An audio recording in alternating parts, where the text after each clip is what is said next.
मित्रांनो, समाजशास्त्र हा विषय अलीकडच्या काळामध्ये अत्यंत लोकप्रिय आहे. परंतु तो लोकप्रिय असताना सुद्धा जर आपण जे विद्यार्थी मुख्य परीक्षेला उत्तीर्ण होतात किंवा पात्र ठरतात आणि परीक्षा देतात, त्यांच्यापैकी 90% विद्यार्थी मात्र त्या विषयामध्ये म्हणजे आपल्या समाजशास्त्र विषयामध्ये 250 पेक्षा सुद्धा पुढे जाऊ शकत नाहीत. 250 प्लस याच्या सुद्धा पुढे जाऊ शकत नाहीत. असे किती आहेत? असे मोर दॅन 90% स्टुडंट आहेत. केवळ 10% विद्यार्थी आहेत की जे 10% विद्यार्थी हे 250 आणि त्याच्या पलीकडचा जादुई आकडा हा त्याला स्पर्श करतात. मग असं का? आपल्याला आजच्या या सत्रामध्ये याची चर्चा करायची आहे की 250 पेक्षा जास्त गुण, बघा 300 मी का म्हणलं नाहीये, 300 हाच आपला त्या ठिकाणी टार्गेट असला पाहिजे, पण 300 प्लस गुण जे मिळतात ते अगदीच जे टॉपर्स असतात, जे टॉप रँकिंग त्या ठिकाणी काढतात आणि अलीकडल्या काळामध्ये 300 प्लस मार्क्स मिळणं हे निश्चितपणे कठीण नाहीये, म्हणजे अशक्य नाहीये. कठीण आहे पण ते अशक्य नाहीये. पण त्यांची संख्या ही दिवसेंदिवस कमी होते आणि अलीकडे अगदी यावर्षी तुम्ही बघाल तर भारतामध्ये जे टॉप 10 चे विद्यार्थी आहेत, ऑल इंडिया रँक ज्यांना टॉप 10 आहेत, अशापैकी 2 विद्यार्थी हे समाजशास्त्राचे आहेत. मात्र त्या दोघांनाही जे मार्क्स बघाल तुम्ही तर ते 300 प्लस नाहीयेत. म्हणजेच काय की आपल्याला जर भारतात पहिलं यायचं असेल तर 200 प्लस, 250 प्लस आणि 300 हा आपल्यासाठी अतिशय चांगला आणि सेफ स्कोर असणार आहे. पण आपला मूळ आजचा जो प्रश्न आहे ती 250 प्लस गुण आपल्याला कसे मिळवता येतील आणि 90% विद्यार्थी कुठे अपयशी ठरतात. बघा, आपल्या मराठीमध्ये एक म्हण आहे, पुढच्याच ठेच मागचा शहाणा. काय आहे? पुढच्याच ठेच मागचा शहाणा. आपले जे सिनियर्स आहेत, आपल्या अगोदर ज्यांनी परीक्षा दिलेली आहे, या विद्यार्थ्यांचे जे अनुभव आहेत ते काय चुका करतात, जर हे आपल्याला अगदी आपल्या सुरुवातीच्या काळातच कळलं तर डेफिनेटली आपल्याला फायदा होईल की तोटा होईल? बरोबर आहे. म्हणून त्यांच्या आधारे आपण काय करूयात की दोन गोष्टी, एक जो मागच्या 15 वर्षांचा माझा अनुभव आहे माझ्या विद्यार्थ्यांना शिकवण्याचा, घडवण्याचा, आणि त्याचबरोबर माझ्या विद्यार्थ्यांनी ज्या काही चुका केलेल्या आहेत त्या, अशा दोघांच्या आधारावरती आज मला तुम्हाला या ठिकाणी सांगायचं आहे की तुम्ही सुद्धा या 90% मध्ये अडकू नका, त्या 10% मध्ये पोहोचा. 250 प्लस गुण मिळवण्यासाठी मग आपल्याला काय करता येईल, म्हणजेच 90% विद्यार्थी चुकतात कुठे हे आपल्याला इथे सर्वप्रथम पाहायचं आहे. बघा, सगळ्यात महत्वाचा जो मुद्दा आहे तो म्हणजे हा की या विद्यार्थ्यांकडून जे 90% विद्यार्थी आहेत ना, त्या 90% विद्यार्थ्यांच्या चुका काय होतात मला अगोदर तुम्हाला त्या सांगायच्या आहेत. पहिला मुद्दा तो म्हणजे आपल्या ऑप्शनलची निवड करत असताना हे काय करतात माहितीये, समाजशास्त्राची निवड का करतात? कारण त्यांना असं वाटतं की समाजशास्त्र म्हणजे अरे काय, अतिशय साधा सोपा, त्यानंतर जीएस सारखा सब्जेक्ट आहे आणि त्यात आपण कशाही पद्धतीने, मला तर हे माहितीच आहे, कुटुंब माहितीच आहे, विवाह माहितीच आहे. बघा, हे अर्ध सत्य आहे, ओमपुरीचा नाही. अर्ध सत्य म्हणजे काय? यातलं पहिलं अर्ध सत्य काय आहे? सत्य हे आहे की हो, मान्य आहे, आपला समाजशास्त्र हा अतिशय साधा सोपा आहे. आपल्या अवतीभोवती घडणाऱ्या घटनांबद्दलच त्याच्यामध्ये अभ्यासायचं आहे. जे तुम्ही जगता आहात तेच त्याच्यामध्ये असणार आहे. पण प्रश्न वेगळा आहे, अर्ध चुकीचं काय त्यात, किंवा अर्ध सत्य तुम्हाला काय दिसत नाही त्यातलं, की तो म्हणजे आपल्याला सोशलॉजी हा जीएस प्रमाणे लिहायचा नाहीये. म्हणजेच जीएस सारखा तो दिसत असला तरी तो जीएस सारखा लिहायचा मात्र नाहीये, जीएस सारखा त्याचा अभ्यास मात्र आपल्याला करायचा नाहीये. हे तेवढंच लक्षात ठेवा, तेवढंच आपल्याला त्यामध्ये गरजेचं आहे. ठीक आहे, हे झालं पहिला मुद्दा. दुसरा मुद्दा की तो म्हणजे या समाजशास्त्रामध्ये जो आणखी एक निसरडा दगड आहे, ज्याला स्लिपरी स्टोन म्हणतो आपण, तो स्लिपरी स्टोन काय आहे, तर तो म्हणजे समाजशास्त्रामध्ये विद्यार्थी जे आपले मांडणी आहे, ठीक आहे, ती मांडणी ही अत्यंत साधारण स्वरूपात विशेषतः निबंधाप्रमाणे करून येतात. निबंधाप्रमाणे त्या ठिकाणी करून येतात. काय माहिती यांना कोण सांगितलेलं आहे माहित नाहीये, पण बऱ्याच विद्यार्थ्यांचं काय म्हणणं असतं की नाही, निबंधामध्ये म्हणजे समाजशास्त्रामध्ये ना सर सगळं आपण पॅराग्राफ वाईज लिहिलं पाहिजे. समाजशास्त्रामध्ये सगळं काही मुद्देसूद असं म्हणजे पॅराग्राफच्या स्वरूपात आणि कुठेही डायग्रामचा वापर नाही करायचा. माहित नाही ना कोण सांगितलेलं असतं, कुठे अशी नियमावली आहे, कुठं सापडले यांना काही माहित नाही. पण ह्या सगळ्या अफवांच्या आधारावरती ही मुलं ही सातत्याने कुठेतरी आपले मार्क्स घालवत असतात. म्हणजे कसे घालवतात तेही तुम्हाला मी सांगतो. बघा, एक विद्यार्थी, नाव नाही सांगणार त्याला, तुम्हाला त्यांचं, पण मागच्या 2 अटेम्प्ट मधले मार्क्स कसे आहेत माहितीये?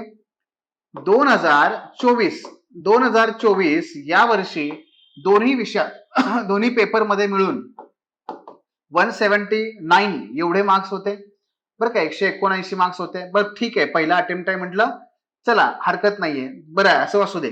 2025 आता रिझल्ट लागला, तुम्हाला माहितीये त्याच्यामध्ये मार्क्स वाढले, निश्चितपणे वाढले.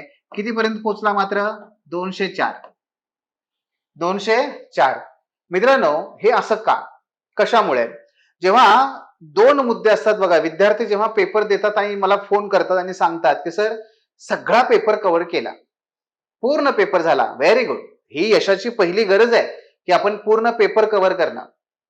पण तो नुसता कव्हर केलाय का विथ क्वालिटी आपण त्या ठिकाणी तो कव्हर केलेला आहे हे पण बघणं गरजेचं आहे. त्यातला जो पहिला मला मुद्दा सांगायचा आहे तो म्हणजे मांडणी. अहो, आता बिलकुल अशा पद्धतीच्या चुकांच्या अफवामध्ये आणि चुकीच्या पद्धतीने आपल्या स्वतःला अडकवून ठेवू नका.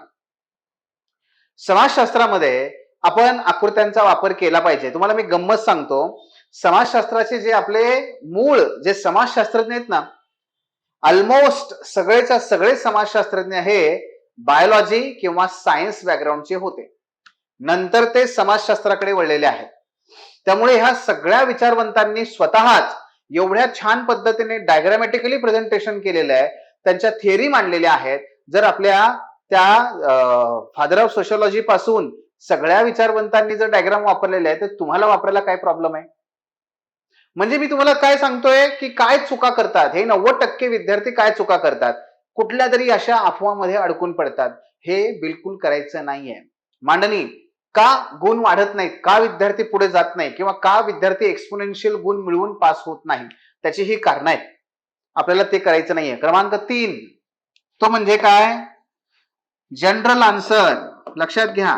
म्हणजेच काय, पुन्हा एकदा उत्तरामध्ये सांगतो मी तुम्हाला, उत्तरे ही सर्वसाधारण बनवू नयेत. मग सर्वसाधारण बनली म्हणजे कशी? तर त्याच्यामध्ये आपली उत्तर जीएस मधला इंडियन सोसायटी वाटू नये. लक्षात घ्या, जीएस मधला इंडियन सोसायटी तो वाटू नये कुठल्याही पद्धतीने. ज्या विद्यार्थ्यांनी सोशिओलॉजी ऑप्शनल घेतलेला असतो ते इंडियन सोसायटीचा वेगळा अभ्यास करत नाहीत, करूही नाही, करायची गरजही नाहीये. पण जेव्हा मी सोशिओलॉजी मध्ये ऑप्शनलचं उत्तर लिहितोय, समजा प्रश्न आहे माझ्याकडे महिलांचा, त्याच वेळेस मला तोच महिलांवरचा प्रश्न जीएस मध्ये आला, मला बायफर्केट करता आलं पाहिजे. मग हे कसं करणार? हे करणं गरजेचं आहे, जे जमत नाही, जे 90% विद्यार्थ्यांना जमत नाहीये ते मला तुम्हाला सांगायचं आहे. आणखी एक महत्वाचा मुद्दा इथे लक्षात घ्या, ठीक आहे. चौथा मुद्दा तो म्हणजे नाहक नको असताना, ठीक आहे, अनावश्यक पद्धतीने काय करायचं? थिंकर्स कोट करायचं. अनावश्यक स्वरूपात, अनावश्यक पद्धतीने विचारवंत काय करायचे? विचारवंत घुसडवायचे नुसते त्यामध्ये, विचारवंत लिहिणे. म्हणजे फॉर एक्झाम्पल आणखी एक गैरसमज काय असतो विद्यार्थ्यांचा की समाजशास्त्र आहे तर आपल्याला विचारवंत भरपूर टाका, माहित नसतील तरी पाठ करून टाका, आणा, किमान तुझ्या उत्तरामध्ये प्रत्येक ओळीत एखादा विचारवंत दिसला पाहिजे. अरे पण गरज नाहीये, तशी गरज नाहीये त्याची. विचारवंत हे यावेत, आपण ते दिलेच पाहिजेत, कोट केले पाहिजेत, पण प्रत्येक वाक्याला किंवा 2 वाक्याला एक.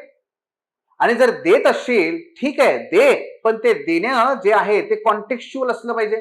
म्हणजे खरंच गरज आहे का त्याची? का ओगी मला कोणीतरी माझ्या सिनियरने सांगितलं नाही भरपूर तू त्या ठिकाणी जर थिंकर लिहिला ना तर तुला चांगले गुण मिळतील. अरे पण तशी गरज असेल तर ना. म्हणजे उदाहरणार्थ असं समजा ना तुम्ही की आपल्याला भाजी तिखट आहे आणि नको असताना साखर टाकायची, काय प्रकार हा? नाही, ते कसं आहे की मला शिरा बनवायचा आहे, मग शिरा गोड असतो, बरोबर ना, शिरा हा गोड असतो, मग त्याच्यामध्ये नको असताना काही मसाल्याचे पदार्थ टाकायचे. असा प्रकार काय आहे? गटात न बसणाऱ्या शब्दांप्रमाणे, गटात न बसणाऱ्या वाक्यांप्रमाणे. गरज नाही. तुम्हाला अजून बऱ्यापैकी याच्यातल्या बाबी माहित नसतील, काही जणांना असतील, पण आपल्याला मी सुरुवातीला सांगतोय या चुका करायच्या नाहीत. गरज असेल त्या प्रमाणात, त्या पद्धतीने आणि नेमका तोच विचारवंत आपल्याला कोट करता आला पाहिजे. मग काय होतं? मार्क्स मिळतात. मी तुम्हाला उदाहरणासह सांगणार आहे पुढे, पण आता सुरुवातीला काही महत्वाचे मुद्दे सांगतोय. आणखी एक मुद्दा तो म्हणजे काय बरं, की कुठल्याही पद्धतीने जे काही चालू घटना असतात,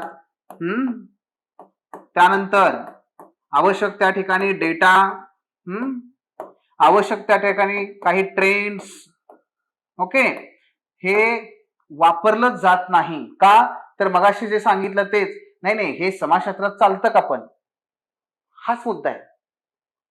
म्हणून अनालिसिस जे जे करू आपण त्याला फॅक्ट आणि त्याला सांख्यिकीय तथ्यांची जोड दिली पाहिजे.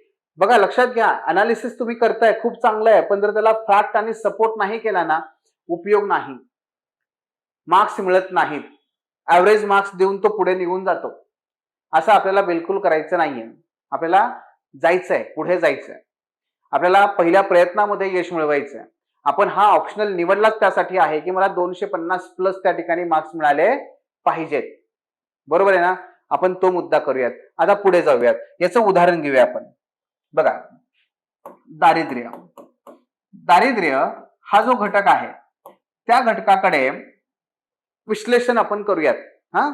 मग असं मी सांगतो तुम्हाला की भारतातील दारिद्र्याची समस्या, भारतातील दारिद्र्याची समस्या. तर मग तुम्हाला काय काय आठवलं सांगा तुमच्या मनामध्ये. पहिल्यांदा तुमच्या मनामध्ये काय काय आलं, करा, विचार करा याच्याबद्दल. झाला विचार? तर दारिद्र्याबद्दल डेफिनेटली बघा तुमच्या मनामध्ये काय आलं, आर्थिक समस्या आहे, बरोबर ना. काही जणांच्या डोक्यात आलं की अरे हा बेरोजगारीचा प्रश्न आहे, बरोबर. काही जणांच्या डोक्यामध्ये आलं की अरे नाही हा लोकसंख्येचा प्रश्न आहे. व्हेरी गुड, चालेल.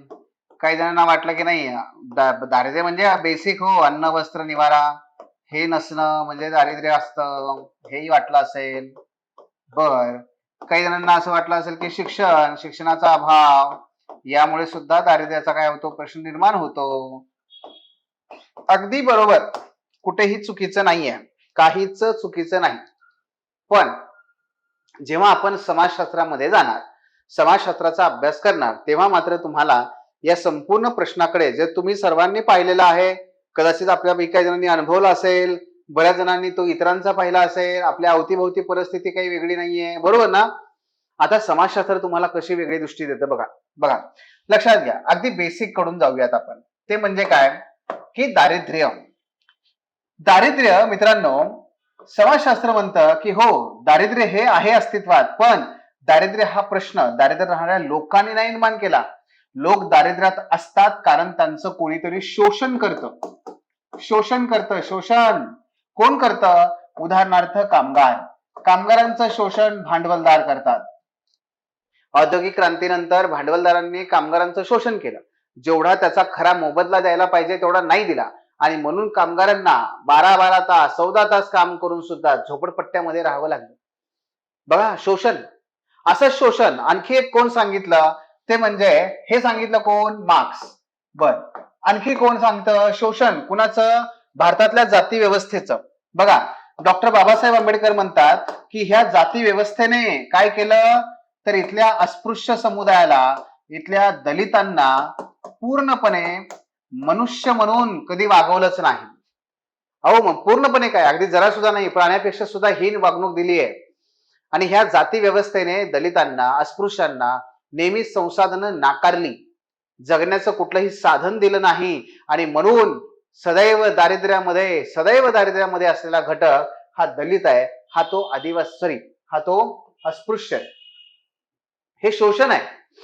बर, आणखी शोषण बघा, म्हणजे कसं की याच शोषणाचा मुद्दा लक्षात घेतला तर भारताच्या स्वातंत्र्यानंतर काय झालं, ह्या विकासाच्या नावाखाली सदैव आदिवासी समुदायाचं काय झालंय हो, आदिवासी समुदायाचं विस्थापन झालेलं आहे.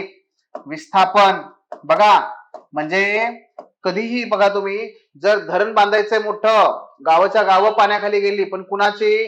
डोंगरात राहणाऱ्या त्या आदिवासींची. मोठे उद्योग स्थापन करायचे आहेत, त्यासाठी जमिनी आणि खनिज कोळसा खाणी खोदायचे आहेत, त्यासाठी विस्थापन झालं कुणाचं? आदिवासींचं. मित्रांनो, या देशाच्या विकासासाठी जर सर्वात मोठा त्याग कोणी केला असेल तर तो आदिवासींनी केला. त्यांनी आपली घरं, आपलं जंगल, आपलं जगणं हे देशासाठी त्याग केलेला आहे. नव्हे त्यांना करायला भाग पाडलेला आहे. म्हणून आतापर्यंत ह्या भारतामध्ये जेवढं विस्थापन झालंय त्याच्यामध्ये 80% पेक्षा जास्त विस्थापन एकट्या आदिवासी समुदायाचं आहे. आणि अशा विस्थापित झालेल्या आदिवासी समुदायाचं पुढे शोषण त्या भांडवलदारांनी केलं, पुढे शोषण मध्यस्थांनी केलं, दलालांनी केलं, या आदिवासींचं शोषण अधिकाऱ्यांनी केलं, त्या ठिकाणच्या मंत्र्यांनी केलं. हा आदिवासी, हा शोषणाला बळी पडलेला आदिवासी नंतर नक्षलवादाकडे झुकला.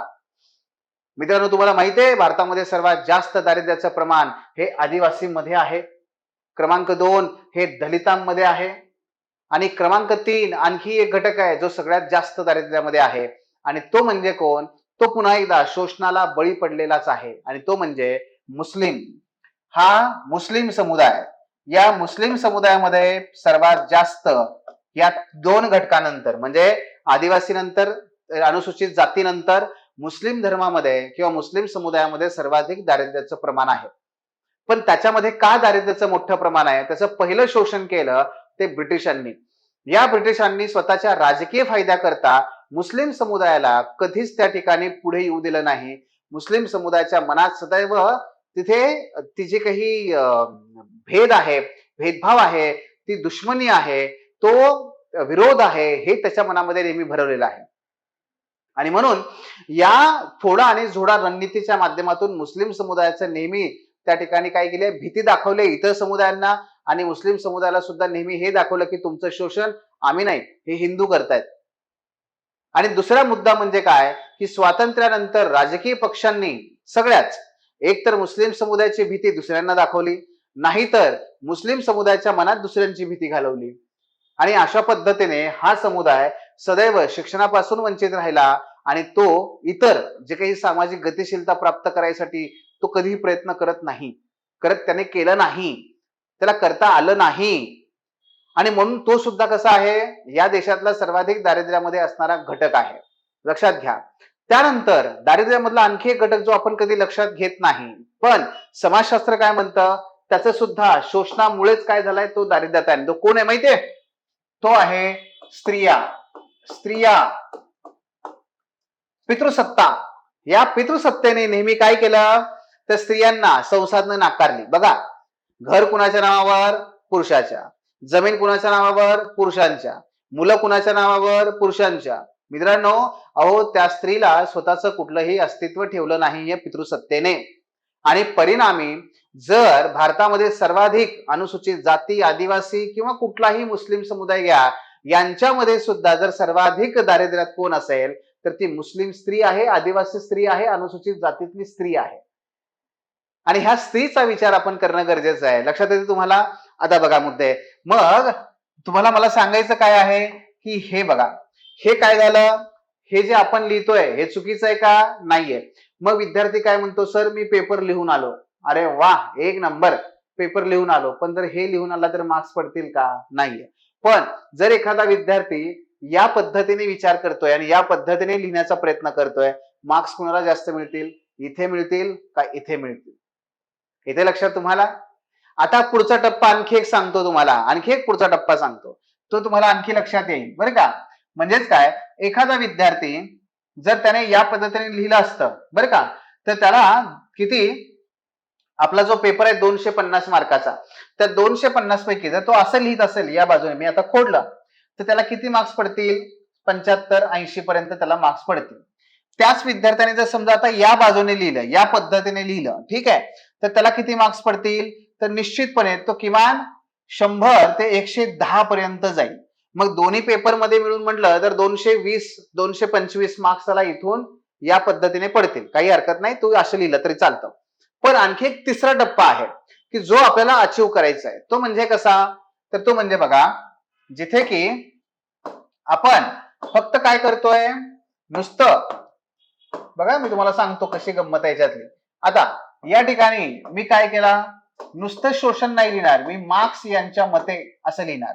मी नुसतं लिहिणार नाही की जाती व्यवस्थेमुळे शोषण होतं, मी डॉक्टर बाबासाहेब आंबेडकर यांचं नाव लिहिणार, आणि नाव लिहून त्यांचं पुस्तक पण लिहिणार. काय? जाती अंत. या पुस्तकामध्ये काय करतायत बाबासाहेब, असं विश्लेषण करतायत. मी नुसतं आदिवासी नाही लिहिणार, तर मी काय करणार, तर वर्गीस सासा. ठीक आहे. सासा नावाचे एक विचारवंत आहेत आदिवासी समुदायाचे, सासा. तर त्यांनी काय केलं, या पद्धतीने विश्लेषण केलंय. मी नुसतं मुस्लिम म्हणणार नाही, तर मी लिहिणार असगर अली इंजिनियर. ठीक आहे, असगर अली इंजिनियर. म्हणजे मी फक्त मोजकेच 3 ते 4 मुद्दे लिहिणार. झालं, मी मोजके 3 ते 4 मुद्दे नावं लिहिली, त्यांच्या मते हे विश्लेषण झालेलं आहे.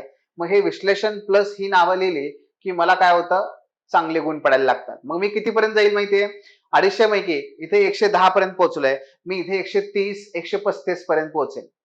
याच्या पुढचं पाऊल टाकता येईल. कसं टाकता येईल म्हणजे ते बघा. म्हणजे फॉर एक्झाम्पल, जर समजा आपण आता असं लिहिलं की डॉक्टर बाबासाहेब आंबेडकर यांच्या मते काय आहे, जातीमुळे शोषण होतं आणि ह्या जातीच्या शोषणामुळे काय होत आहे, दलित समुदायामध्ये, अस्पृश्य समुदायामध्ये काय आहे, दारिद्र्याचं प्रमाण मोठं आहे. पण किती आहे ते, किती आहे. मग मी असं लिहिलं समजा काय की नीती आयोगाचा जो लेटेस्ट अहवाल आहे 2024चा, या 2024च्या अहवालानुसार 35% दारिद्र्य हे एकट्या दलित समुदायामध्ये आहे. जर मी असं लिहिलं काय की वर्गीस सासा काय सांगतायत, ते सांगतायत की आदिवासी समुदायामध्ये दारिद्र्य आहे, त्याचं मुख्य कारण हे विस्थापन आहे, दुसरं कारण त्याचं शोषण आहे, तिसरं कारण कौशल्याचा अभाव आहे. ठीक आहे. म्हणजे नुसतं सांगणं की वर्गीस सासा यांच्या मते ते आदिवासी समुदायामध्ये एवढं मोठं प्रमाण आहे, पण का आहे, नंबर 1 2 3. मी काय केलं, आणखी एक पुढचं पाऊल टाकलं. आता मी काय करतोय, मी 130 नाही, मी 150 160 कडे चाललोय. इथे तुम्हाला लक्षात, आपल्याला काय करायचंय, असं टप्प्याटप्प्याने आपल्या स्वतःमध्ये सुधारणा करत न्यायची आहे. आणि निश्चितपणे आपण 250 काय 300 प्लस सुद्धा आपण त्या ठिकाणी मार्क्स मिळवू शकतो, हे लक्षात घ्या. पण यासाठी आपल्याला टप्प्याटप्प्याने तयारी करायची आहे. म्हणजे पी हळद आणि हो गोरी असं होईल का, तर असं बिलकुल होणार नाही. मग आपल्याला काय करायचंय हो, तर ते मी तुम्हाला सिम्प्लिफाईड करून सांगतो. म्हणजेच काय, तयारीचे टप्पे. बरं का. आता हे तयारीचे टप्पे कोणते आहेत, तर ते ऐकून घ्या. लक्षात घ्या. पहिला क्रमांक याच्यातला तो म्हणजे काय, तुमचं फाउंडेशन, तुमची मूलभूत तयारी. मूलभूत तयारीमध्ये काय करणार आपण, क्रमांक 1 आपला सिलेबस, आपला अभ्यासक्रम आपल्याला पाठ पाहिजे. बरं का. दुसरा, दररोज प्रश्नपत्रिकांचं वाचन पाहिजे. प्रश्नपत्रिकांचे वाचन, मी विश्लेषण म्हणत नाहीये, वाचन म्हणतोय. आणि तिसरं ते म्हणजे काय की आवड. म्हणजेच काय, ती जिज्ञासा, मनामध्ये जिज्ञासा निर्माण करायची आहे. बरं का. मगाशी आता बघितलं का नाही उदाहरण, मी तुम्हाला दिलं दारिद्र्याचं उदाहरण दिलं. दारिद्र्य तुम्ही सांगितलं त्या पद्धतीने, तुम्हाला जे डोक्यात मुद्दे आले ते, आणि मी जे सांगितलं ते, ही जिज्ञासा. इथून पुढे जिज्ञासा ऑप्शनलचा, आपल्या सोशियोलॉजी ऑप्शनलचा जर मूलभूत ढांचा मी कशाला म्हणतोय, तर जिज्ञासेला म्हणतोय. जिज्ञासा म्हणजे काय, कुतूहल. अरे हे असं कसं काय, हे कशामुळे, हे असं झालं तर काय होतं, हे असं का घडत नाही, लोक का वागत नाहीत अशा पद्धतीने, का समाजामध्ये शोषण असतं, असमानता का आहे, स्तरीकरण का आवडतं लोकांना, दारिद्र्य का आवडतं, एवढी वर्ष प्रयत्न करून सुद्धा शेतकऱ्यांच्या आत्महत्या का नाही थांबल्या, त्या पाठीमागचं जाणून घेण्याची कुतूहल आणि जिज्ञासा आपल्या मनात असली पाहिजे. मग अभ्यास हा रंजक बनतो, मनोरंजक बनतो आणि आपल्याला तो आवडायला लागतो, कुठेही बर्डन क्रिएट करत नाही. गेटिंग माय पॉइंट. तो महत्वाचा मुद्दा आहे, हे लक्षात घ्या. सो हे आपल्याला करायचंय, हे फाउंडेशन मध्ये येतं. मग त्याच्यानंतर पुढचा टप्पा येतो, तो दुसरा, तो म्हणजे काय बरं, संकल्पना समजून घेणं. ठीक आहे. संकल्पना व सिद्धांत हे समजून घेणं, हे लक्षात घ्या, हे सगळ्यात महत्वाचं आहे.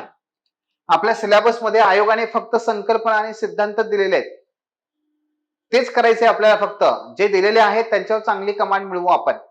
मग संकल्पना आणि सिद्धांत चांगली कमांड मिळवण्यासाठी आपल्याला विचारवंतांचा अभ्यास आपसुकच करावा लागतो.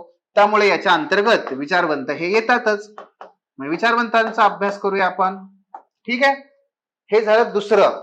तिसरं ते म्हणजे काय करायचं, हे अभ्यासलं की लगेच याला काय करायचं, आपण आपल्या अवतीभोवतीच्या घडणाऱ्या घडामोडींसोबत जोडण्याचा प्रयत्न करायचा. म्हणजेच काय, चालू घडामोडींसोबत त्याला जोडा. चालू घडामोडींची जोड कशी द्यायची ती त्या ठिकाणी मी तुम्हाला सांगेन, किंवा अगदी आत्ताचं उदाहरण घेतलं तरी सांगेन तुम्हाला मी. दारिद्र्य. आता बघा ज्या पद्धतीने युद्ध खेळतायत लोक तिकडे, मग रशिया आणि युक्रेन आहे, इकडे येमेन मध्ये आहे, आता इराक आहे, इराण आणि अमेरिका आणि इस्रायल आहे, या सगळ्यामध्ये युद्ध चालू आहे का नाही?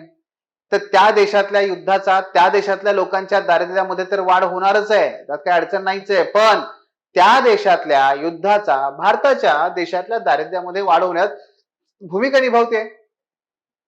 आज एक महिना झाला, दुसरा महिना संपत आला ह्या युद्धाचा.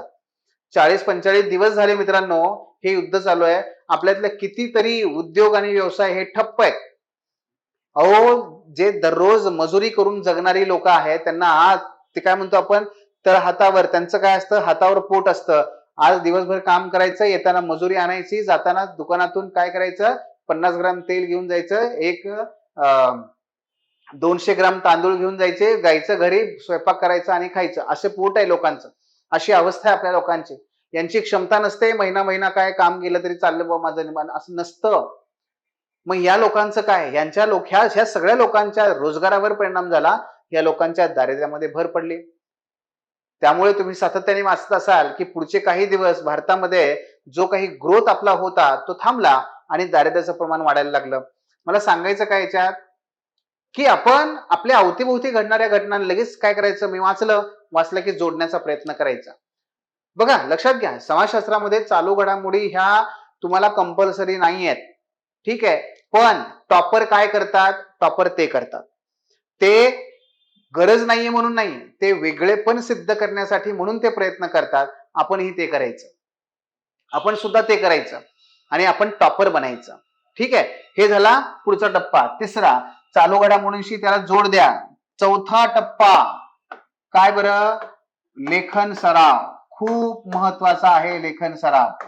हा 2 प्रकारे लेखन सराव केला पाहिजे. नंबर 1, नोट्स, आपल्या स्वतःच्या नोट्स. मी तर देईनच, त्यात काही अडचण नाहीये, पण आपल्या स्वतःच्या नोट्स निघाल्या पाहिजेत. आणि दुसरं तेवढंच महत्वाचं आहे ते म्हणजे उत्तर लेखन, बरं का. उत्तर लेखन मित्रांनो, आता तुम्ही वाचला असेल, ऐकलं असेल की या वर्षी मराठी माध्यमातून युपीएससी मध्ये एकही विद्यार्थी नाहीये. त्याचं मुख्य कारण काय आहे, आम्ही आमच्या भाषेकडे कधी लक्ष देत नाही. नाहीये. नुसतंच काय बघा, मी सांगत असतो मुलांना, मुलं काय करतात, मराठी का घेतात, इंग्रजी जमत नाही म्हणून मराठी घेतात. म्हणजे मराठी माझी खूप चांगली आहे म्हणून मी मराठी कधीच घेत नाही. मराठी मी का घेतो, कारण मला इंग्रजी जमत नाही म्हणून. बरं, याच्यामुळे काय होतं, माझी मराठी चांगली नसते. दुसरं, माझी मराठी चांगली नाही हे त्याला कधीच कळत नाही, कधी कोणी सांगतही नाही, आणि त्यामुळे त्याची कधीच मराठी भाषेवरती प्रभुत्व निर्माण होत नाही. पण लक्षात घ्या, जो पुढे बसलेला पेपर चेक करणारा व्यक्ती आहे ना, त्याला तुमचा चेहरा माहितीये, तुम्ही किती छान दिसता हे माहितीये त्याला काय माहितीये, फक्त तुमची उत्तरपत्रिका. आणि ह्या उत्तरपत्रिकावरती तुम्ही काय लिहिताय, कसली भाषा वापरताय, कसलं शब्द सौंदर्य वापरताय, तुमची किती चांगली पकड आहे, किती चांगल्या प्रकारे तुम्ही एखादी गोष्ट कन्वे करू शकता, या सगळ्या गोष्टीतून तो प्रभावित होणार आहे आणि तिथून मार्क्स देणार आहे. येते लक्षात तुमच्या. आणि म्हणून मित्रांनो, आपल्याला काय करायचे, आपल्याला कंटिन्युअस या उत्तर लेखन सरावाच्या माध्यमातून, नोट्सच्या माध्यमातून आपल्याला भाषा कोणती, समाजशास्त्रीय भाषा, याच्यावरती पकड मिळवायची आहे. हे करायचं आहे. तर डेफिनेटली काय होऊ शकतं, आपण ते जे 90% विद्यार्थी जे चूक करतात ती आपण नाही करणार. आपण पहिल्या दिवसापासून कमांड मिळवायचा प्रयत्न करायचा. मग भाषा कशी विकसित होणार, 1, आपले लेक्चर्स ऐकून, 2, आपण जे लेक्चर्स मध्ये बोलतोय तेच शब्द पुन्हा पुन्हा वापरून, तुम्ही बोलताना तुम्ही ते वापरायचं आहे. नंबर 3, आपल्या नोट्स मध्ये लिहून. नंबर 4, आन्सर रायटिंग करून. नंबर 5, आपण जेव्हा चिंतन करतो तेव्हा सुद्धा ते शब्द आणि तशाच प्रकारचे ते विश्लेषण. सो या पद्धतीने ही भाषा विकसित होते, ते आपल्याला करायचं आहे.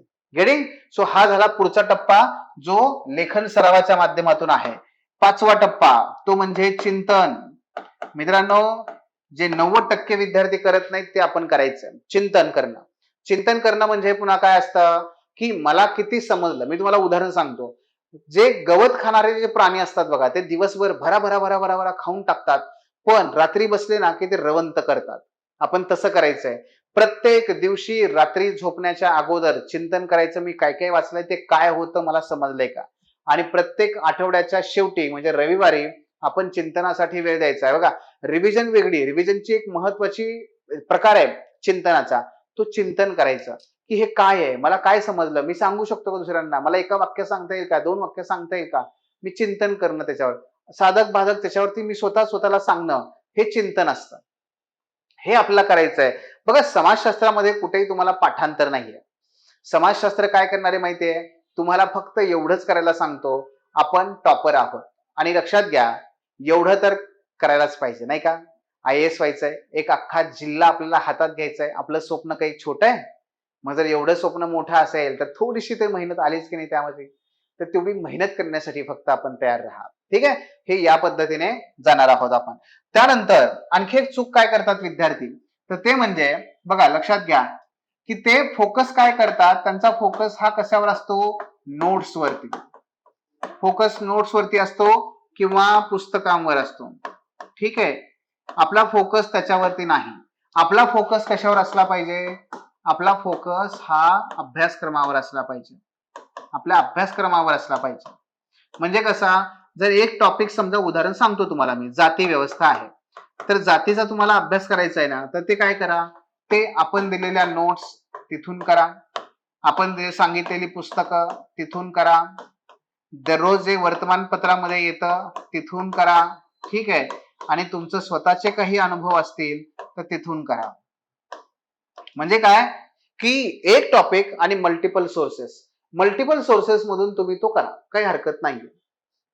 ही मेथड आहे, ही मेथड आपल्याला फॉलो करायची आहे. याच्यामुळे काय होतं माहितीये, आपला त्या टॉपिकचा एकही डायमेन्शन राहत नाही, एकही डायमेन्शन मागे पडत नाही. आपल्याला ते करायचं आहे. ओके, लक्षात घ्या. पुढचा मुद्दा तो म्हणजे की प्रत्येक टॉपिक आपला जो आहे ना टॉपिक, त्या टॉपिक त्याला आपण सब टॉपिक मध्ये डिवाइड केलाय. त्या सब टॉपिक, ठीक आहे, या प्रत्येकावरती आपल्याकडे एक, ठीक आहे, स्वतःची जी काही नोट आहे ते स्वतःच्या नोट्स ह्या असल्याच पाहिजेत. पण ह्या नोट्स कशा असायला पाहिजेत, व्हिज्युअल. ठीक आहे, व्हिज्युअल म्हणजे काय, दृश्य स्वरूपात असायला पाहिजेत. दृश्य स्वरूपात त्या असल्या पाहिजेत. जेणेकरून काय की अख्खा पेपर 1 जो आहे तो 200 पानामध्ये फिनिश, आणि अख्खा पेपर 2 जो आहे तो 200 पानामध्ये फिनिश. एका पानावरती एक मस्तपैकी फ्लोचार्ट किंवा डायग्राम काढायची, त्याच्यामध्ये सगळे मुद्दे कव्हर करायचे, तो टॉपिक संपला. बस, हेच आपल्याला शेवटी फक्त ह्या 200 पानांच्या वह्या नुसत्या बघायच्या, बघितल्या तरी त्या परीक्षेच्या अगोदर आपल्याला ते सगळं लक्षात आलं पाहिजे. या पद्धतीने आपल्याला ते करणं गरजेचं आहे. ठीक आहे, आणि मग फायनली टेस्ट सिरीज तर गरजेची असते. टेस्ट सिरीजच्या माध्यमातून तुम्ही ते करूच शकता. मित्रांनो, हे सगळे मुद्दे आपण इथे पाहिले पाहिजेत. पुस्तकांच्या बाबत सांगा, विचाराल तुम्ही, तर बघा, लक्षात घ्या, मी आता सांगितलं ना तुम्हाला, गरज नाहीये हो सगळी पुस्तकं वाचण्याची, बरं का. त्यामुळे एक एक पुस्तक घेऊन तुम्ही वाचू नका. ठीक आहे, स्टेट बोर्ड असेल, स्टेट बोर्ड असेल, दुसरं YCM असेल, ठीक आहे, तिसरं आगलावे सरांचं पुस्तक असेल, ठीक आहे, आणि इतर जे पुस्तकं आहेत, घनश्याम शाह किंवा आणखी काही पुस्तकं असतील, आपलं पुस्तक पण आता लवकर येत आहेत, ते असेल. चौथं, काही आणखी तुमच्या काही इतर इंग्लिश मधल्या नोट्स असतील, हे असं सेपरेट करू नका. आता मला जेव्हा विचारतात ना विद्यार्थी की सर मी हे पुस्तक घेऊ का, नाही बाबा, तू सगळी पुस्तकं गरज नाहीये, कारण ह्या प्रत्येक पुस्तकातलं सगळंच्या सगळं आपल्याला परीक्षेला नाहीये. त्यातले बरेचसे चॅप्टर आपल्याला अनवॉन्टेड आहेत, गरजेचेच नाहीयेत ते. त्यामुळे काय आहे की आपण काय तयार केलंय, आपण प्रत्येक टॉपिक, हा टॉपिक कुठून वाचायचा त्याच्या पेज नंबर सहित तुम्हाला सांगितलेलं आहे, तेवढंच करा. बस, याच्या पलीकडे काही नाही.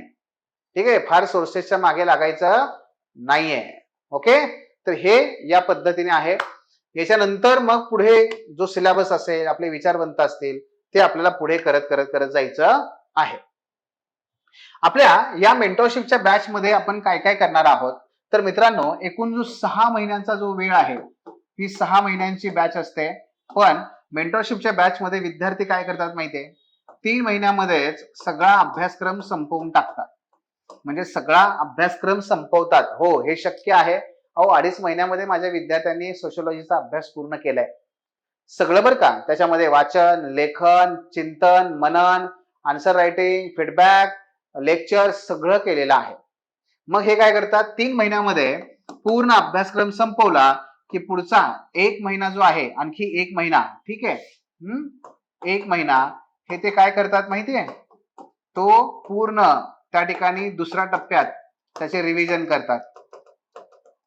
आणि 2 महिने काय करतात माहितीये हे विद्यार्थी सगळे, मेन्सच्या अगोदर, मुख्य परीक्षा तुमची असणार ना 27ला 26ला, तर मुख्य परीक्षेच्या अगोदर, मेन्सच्या अगोदर हे 2 महिने राखून ठेवतात. हे 2 महिने राखून ठेवतात. आणि हे 2 महिने ते काय करतात, पुढच्या वर्षी जेव्हा मेन्स ते देणार आहेत तेव्हा ते परत ओपन करतात कोर्स आणि रिवाइज करतात. ऐसी आजादी और कहा, आहे का कुठे सांगा बरं मला? कुठेच नाहीये तुम्हाला. त्यामुळे 3 महिने व्यवस्थित अभ्यास करायचा, सातत्याने मन लावून अभ्यास करायचा, ऑप्शनल संपवायचा. 1 महिना लगेच पुढे त्याची रिव्हिजन करायची, व्हॅल्युएशन करायची. 2 महिने राखून ठेवायचा, फ्रीज करायचा कोर्स. आपण मेन्स देणार आहे त्याच्या अगोदर 2 महिने तो ओपन करायचा, बस. तो पण आणखी अपडेट झालेला असतं, आणखी अपडेट तुम्हाला त्या ठिकाणी मटेरियल, आणखी अपडेट तुम्हाला त्या ठिकाणी लेक्चर्स मिळून जातात. हे सगळं आहे. प्रत्येक टॉपिकवर मित्रांनो आपल्या टेस्ट आहे, सेक्शन वाईज क्लास टेस्ट आहे, ते सगळं होणार आहे. पेपर मीच तयार करतो, मीच तुम्हाला तपासून देत असतो आणि माझ्याकडून तुम्हाला पर्सनल फीडबॅक असतो. आपण फक्त सोशिओलॉजी पुरतं मर्यादित राहत नाही, तर आपण त्याच्या पलीकडे जाऊन जीएसची सुद्धा तयारी कशी करायची त्याचं सुद्धा नियोजन करून देतो मुलांना, जेणेकरून काय ते निश्चिंतपणे फक्त टार्गेटेड स्वरूपामध्ये अभ्यास करत जातात. आठवड्याला आपल्या मीटिंग फिक्स असतात. वैयक्तिक मार्गदर्शन, मेंटॉरिंग आम्हीही करतो असं म्हणणारे जे आहेत ना, ते राईस प्लेट तयार आहे आमच्याकडे सुद्धा असं म्हणणारे लोक आहेत ते. पण मेंटॉरिंग हे वैज्ञानिक आणि शास्त्रोक्त पद्धतीने आपल्या प्लॅटफॉर्मनेच महाराष्ट्रामध्ये पहिल्यांदा आणलं आणि आम्ही ते गेल्या 3-4 वर्षांपासून सतत करतोय. त्यामुळे सायंटिफिकली नोट्स कशा काढाव्या, वाचावं कसं, कशा पद्धतीने आपण प्रश्नांना सामोरं गेलं पाहिजे, डे 1 पासून आन्सर रायटिंग हे फक्त आपण आणि आपणच करून घेतो. ठीक आहे. सो या पद्धतीने ते तयारी करून घेतो, कुठेही तुमच्यावर बर्डन येत नाही. अत्यंत हसत खेळत ह्या अभ्यासावरती आणि ह्या विषयावरती आपली पकड निर्माण होत जाते. ठीक आहे. सो मित्रांनो, या पद्धतीने ह्या विषयामध्ये 250+ मार्क्स मिळवणारे जे 10% विद्यार्थी आहेत ना, त्या 10% विद्यार्थ्यांमध्ये आपल्याला यायचं आहे. 90% विद्यार्थी कुठे चुकतात हे आता आपण पाहिलंय. त्या 90% आपल्याला राहायचं नाहीये, त्या 10% आणि त्याच्यातही पुढे त्या 1% शेवटच्या यायचं आहे. बरोबर. तुम्हा सर्वांना खूप खूप शुभेच्छा. तुमचे काही प्रश्न असतील तर नक्की विचारा. ठीक आहे. धन्यवाद. Thanks for watching. If you found this video valuable, don't forget to like, share and subscribe our channel. The Officer, your personal mentor.